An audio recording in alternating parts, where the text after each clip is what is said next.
Ito the 3210 blinking, ayan yung model. Ayun, hindi na makapag-print, maka-photocopy, Xerox, scan, ayan. Tapos tingnan natin yung error pag nasa driver kayo. Ayan, maintenance, pupunta kayo sa maintenance para makita natin yung ano yung error status. Ayan, service required, kailangan i-receipt. Gagamit tayo ng receitter tools. Kaya ito, mabilisan lang, re-receipt na natin kasi kukunin na rin ngayon ni ma'am eh. Ayan, kapag may receiver kayo, kailangan naka-turn off yung antivirus bago nyo yan i-open.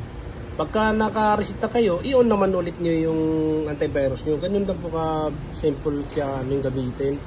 Tapos ayan, select nyo lang yung model. Tapos kailangan naka-install yung printer. Ayan, kung may pending kayong piniprint, halimbawa hindi natapos yung print nyo, nag-error na, alisin nyo yun para hindi mag-error.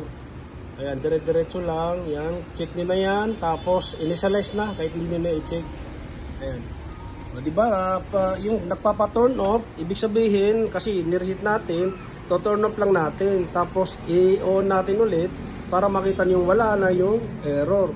Halimbawa naman, may blinking pa rin, kahit nakapag-reset na kayo, baka iba na yung problem mo, pwedeng scanner na, o kaya may flex sa loob na nasira na kailangan palitan.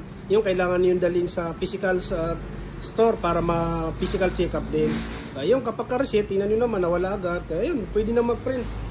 Testing tayo mag-print para makita nyo. Ayan o, nakakapag-print na. Ngayon, pagka-reset, di ba, wala. Hindi ka talaga makakapag-print. Ayan, kaya yan, okay naman. Ayan, kukunin na to ni ma'am ngayon. Kaya huwag niyo pong kalimatan like, i-share yung ating video. Maraming salamat.